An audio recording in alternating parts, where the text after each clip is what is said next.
My name is Mikei, and I'm an artist living in Nashville, Tennessee, and I make music. Yeah, I grew up in Central Florida in a really small town where everybody was into football and things like that, and that wasn't really my scene. I was just a little rock and roll kid, growing up there. So I couldn't wait to get out, and pretty much the first chance I got when I was 18, I left and went down to Miami and just kind of got all tangled up in that scene. All of a sudden, I was making music all day instead of having to go to school and do all these other things. It was like from the time I woke up till the time I went to bed, I was just playing guitar and writing songs and really starting to get into the recording process for the first time. I made most of my money from playing music, but what I did in the harder times was I wrote papers for college students.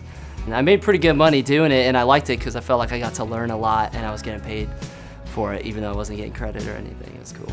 I got a guitar when I was 10. It was really, really cheap. It was from JCPenney. The guitar and the amp together, I think it was like $110. And I played my first gig when I was 13. My uncle was in a band and he left, and he said, well, if you want to be a professional musician, then you'll take this gig and you'll play this music you don't want to play. And it was on bass, so I didn't even play bass at the time. And the band was, they were gracious enough to give a little 13-year-old kid a shot. When I was in Florida, I was playing a lot of gigs. I think I did about 215 dates or so that year, and so we were gigging all the time. But I knew that there was no industry there, and I felt like I had really hit the ceiling. I was playing the same clubs, the same people, and I loved it, but I just knew that if I stayed there, I would do that forever. And I knew I had to get out, so I moved to Nashville, and at first I couldn't get a gig, and I had been gigging for the last, several years, making a living, and I couldn't do that here. So I picked up a job washing dishes downtown, and just to make ends meet. And then about a month after that, I got my first gig touring, and then about 6 months after that, I got to play the Grand Ole Opry at the Ryman, which was like a huge contrast, especially like every day as I'd be bussing dishes, they had this huge picture of the Ryman there, so I'd be like running by with dishes, just like looking at it, and then 6 months later I was there playing, so it was a bit of a trip. I've got this EP called Digital Imperfections, and basically what that is just a compilation of tracks I've recorded over the last year and a half.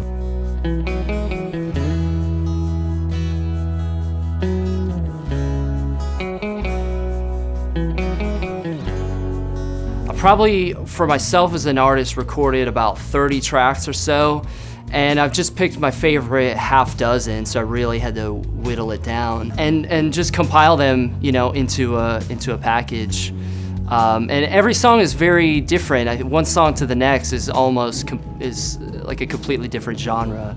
And I like that because I'm inspired by every genre. So I think that that's kind of a cool homage to that, I just want to experience as much as possible, and I think I look at the music as sort of my camera, as far as just capturing what's happening. And I think translating more to just art, I think art in general is just about sharing a unique perspective with the world. I like to live fast, I like to do as much as I can, and I feel like the music reflects that. Somebody told me once that after a civilization is gone, all that they have left is their art, and that really hit home to me. And so I guess ultimately I just want to leave my mark and contribute to pushing music forward into something new that hasn't necessarily been done before. I can't wait to see what happens next. I know it's going to be a hell of a ride, and we're going to be hitting a lot of towns, a lot of states, doing what we do. So yeah, very, very excited.